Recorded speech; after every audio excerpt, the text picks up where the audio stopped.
He's one of the most explosive players in the entire NFL draft.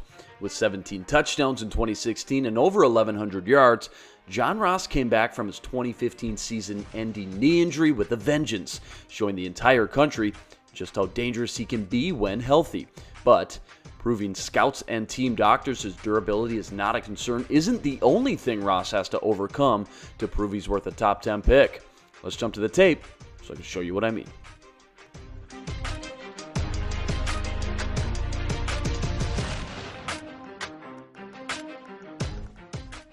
There's fast, and then there's 4.2 too fast.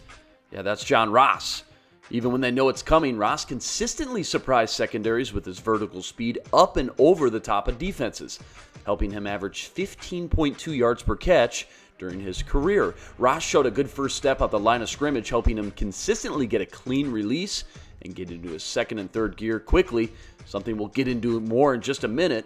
And although he won't be known for being a jump ball weapon, Ross did show great deep tracking, adjusting to the ball in the air. Along with being a vertical home run threat, Ross's other obvious trait is the damage he can do with the ball in his hands.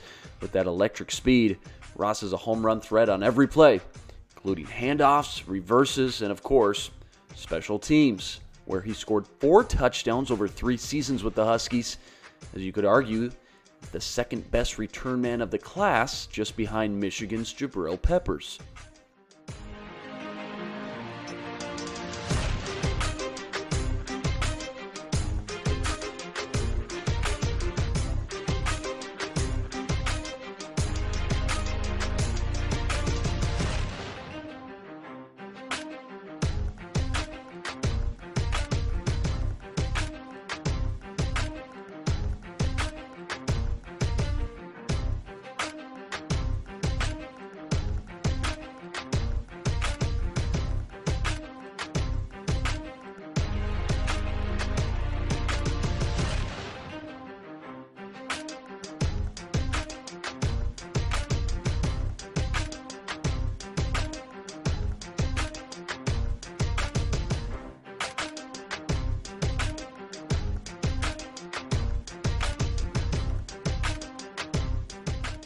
Like any good defense, making the proper adjustments to your opponents is critical. And when it comes to defending John Ross and that vertical speed, secondaries were simply forced to play deep and give him that big cushion you see here. Because of it, Ross was able to eat up cornerbacks underneath on quick comebacks and slants consistently throughout the 2016 season.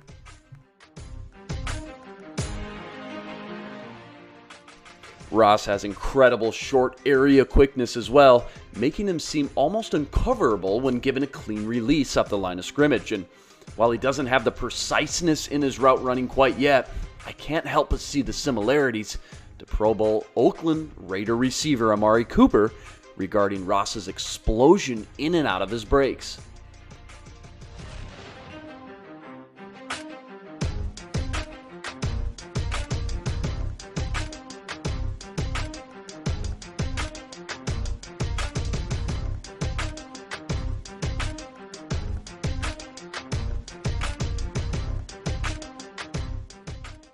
We've seen Ross be able to dominate on the outside as a boundary receiver, but he's even more dangerous and difficult to read and cover when he's able to work the middle of the field and eat up all that grass as a slot receiver on routes like skinny posts and hard slants, giving a backup cornerback or, God forbid, a linebacker one of their worst nightmares in coverage. And once again, becoming an X factor or mismatch for his quarterback to target until the defense makes the proper adjustment, opening up other plays for his teammates.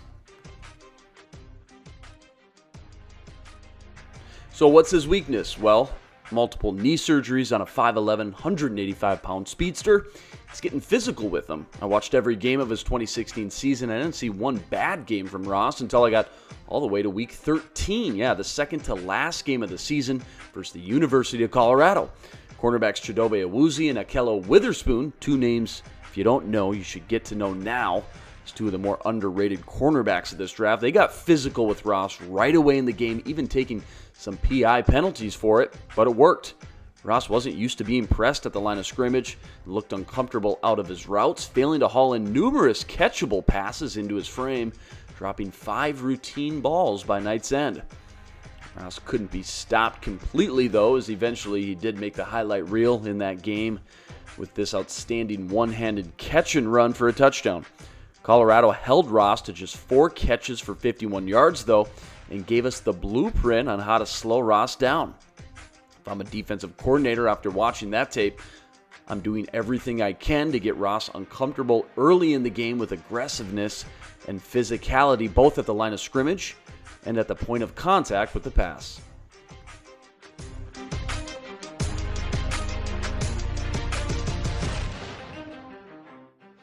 One thing we know in a spread 'em out, pass-happy league is that you don't have to be the tallest or jump the highest to be a red zone threat in today's NFL. With his sudden release and ability to manipulate cornerbacks playing tight coverage with his lightning-quick feet, like a goalie trying to stop the penalty kick, you get one guess, inside or outside. From there, you hold your breath and hope you guessed right. Ross will use his hop, step, or stutter to lay off the snap to get you back on your heels and get you off balanced, then blow by you, creating more than enough space for his quarterback to throw into. Labeling him as just a deep threat would be a mistake, as Ross is a bona fide red zone weapon with speed that can flat out kill.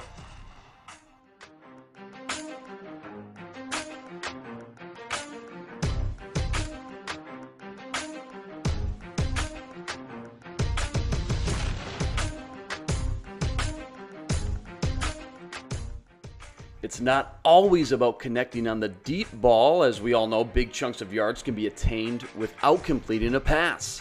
Taking enough shots downfield to a receiver that knows how to get over the top of defenses can lead to plenty of pass interference calls as well. Such was the case in 2016, as Ross would blow past one or more defenders, putting them in a vulnerable position with their eyes on Ross and back to the ball, proving once again just how valuable Ross's speed can be for his offense.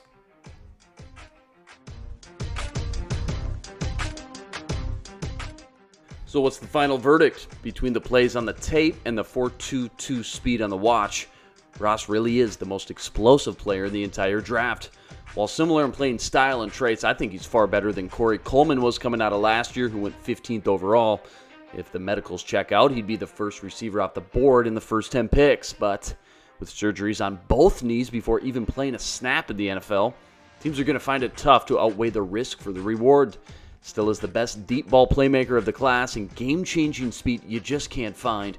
The Browns at 12, Cardinals at 13, and Ravens at 16 all make sense, but there's still no better fit in my book than the Titans at pick number 18, hooking up with a young budding quarterback who knows how to win outside the pocket and extend plays with his feet, allowing his receivers to get open downfield after buying time. If the Titans land Ross, I'm telling you now, he's your early favorite for Rookie of the Year, and you can vault me on that. Stay tuned for plenty more draft breakdowns presented by Zone Coverage. For now, I'm Luke Inman, signing out.